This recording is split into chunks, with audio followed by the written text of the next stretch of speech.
ilan nga ba ang nakakakita sa tunay na kalagayan ng mga mamamayan sa Pasig City? Sa kabila ng matataas na gusali, sikat na mga shopping malls at recreation centers at mga eksklusibong subdibisyon, natatago ang isang mukha ng Pasig. Isang bahagi ng malayo sa tila panlabas na kasaganahan dito. Ayon sa isang pag-aaral, humigit kumulang 60% o 600,000 pamilya sa Pasig City ang namumuhay sa kahirapan. Marami sa kanila ay halos wala pang 50 pesos ang pantawid gutom sa araw-araw. Marami sa kanila ang walang maayos at permanenteng mapagkakakitaan. Dahilan upang ang kanilang mga pamilya ay halos walang sapat na pagkain sa araw-araw. Walang tamang edukasyon ang kanilang mga anak at napapabayaan ang kanilang kalusugan. Dito sa kahirapan talagang mahirap. Dahil ang hanap buhay namin dito, nagbabasura lang karamihan.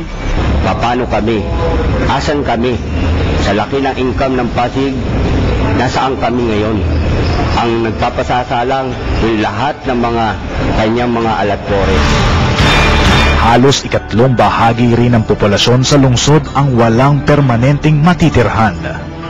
Ang mga pamilya na nakatira sa tabi ng Pasig River ang isa sa patunay ng kakulangan ng sapat na programa sa pabahay para sa mga mamamayan ng Pasig City. Minsan pakain, minsan hindi. Kaya ang gusto ko lang, mabago lang kami dito. Ang kasi kawawa naman po yung mga bata. Sana kami mabigyan ng tulong sa mga ganyan. Na kung nangangailangan kami, meron kami malalapitan. Ang pamumuhay dito, mahirap. At nakikita nyo naman na talagang mahirap kami dito. Sana, yun ang problemang hinihiling namin, na bigyan ng maayos na tirahan. Pero ano ba ito? Private o semi-private o public? Semi-private. At ipinagbabayad pa ang mga tao para sa mga gamot na dapat ay libreng ibinibigay para sa kanila. Isang kondisyon na malayong-malayo sa kasaganahan ng Pasig City na madalas nating mapanood sa telebisyon at mabasa sa mga pahayagan.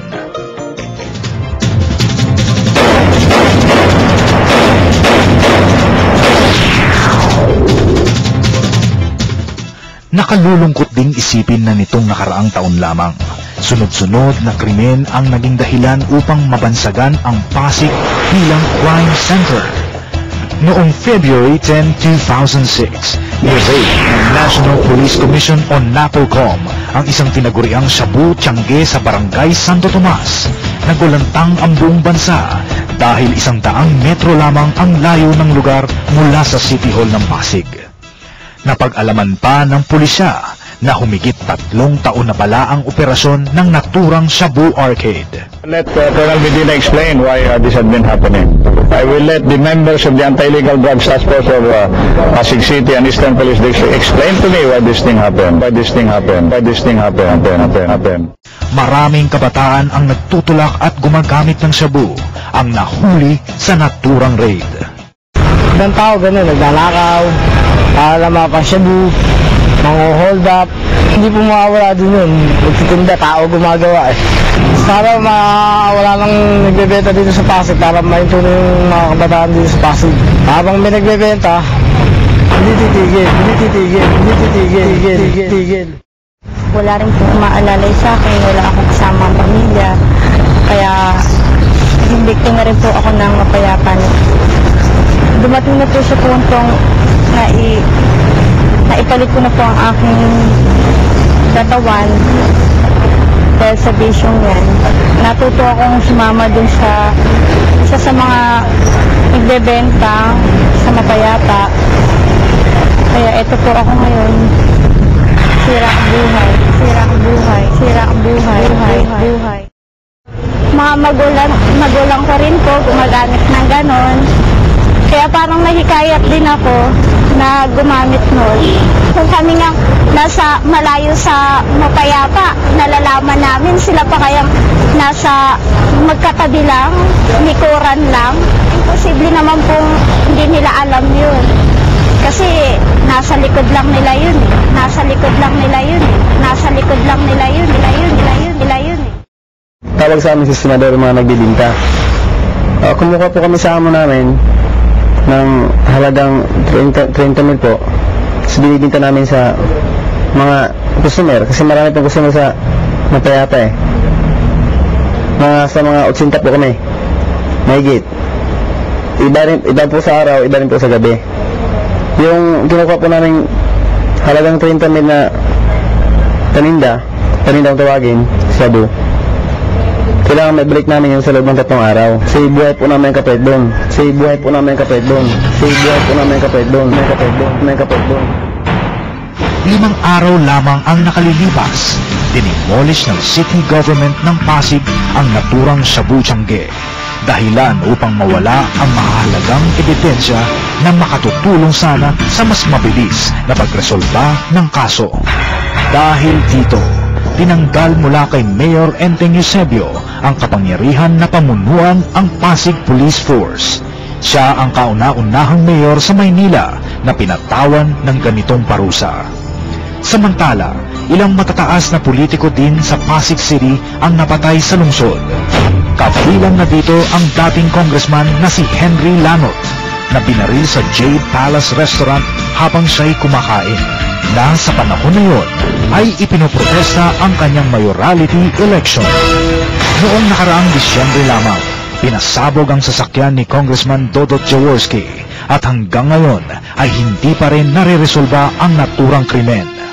Ngunit bago pa ito, ilang kabataan sa isang eksklusibong subdivision din ang nasangkot sa carnapping at iligal na sugal. Hindi pa kasama dito ang mga holdapan, snatching at pagnanakaw na kadalasan ay hindi na irereport sa pulisya. Ang kabuuang 169 na naitalang insidente noong May 2006 ay halos kapantay na ng kabuuang crime rate noong 2001. Ngunit ano nga ba ang tunay na ugat ng ganitong mga pangyayari?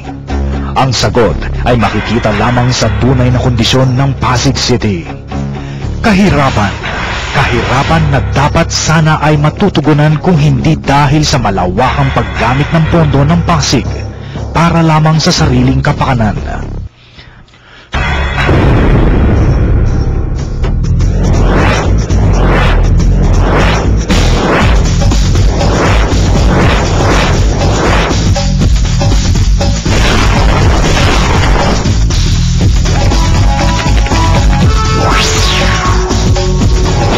Ito na ang tamang panahon ng pagbabago. Tulungan niyo ako. Sama-sama natin ibalik ang magandang imahe ng lungsod ng Pasig. Tungo sa pag-unlad, kalayaan sa kahirapan.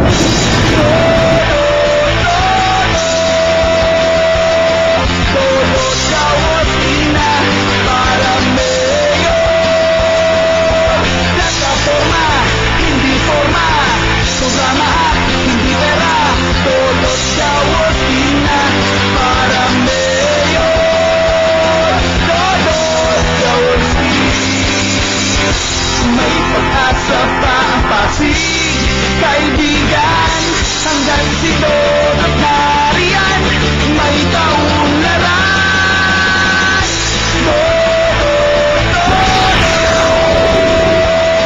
Todo sa wasina para mayor.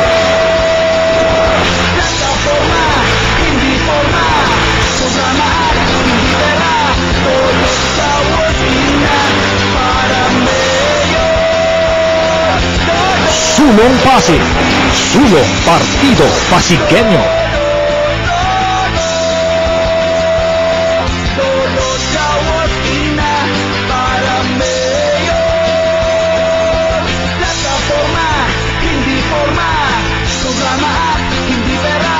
Todo sa wasina para mayor. Dodot Jaworski. Dodot Jaworski para mayor ng Pasig City.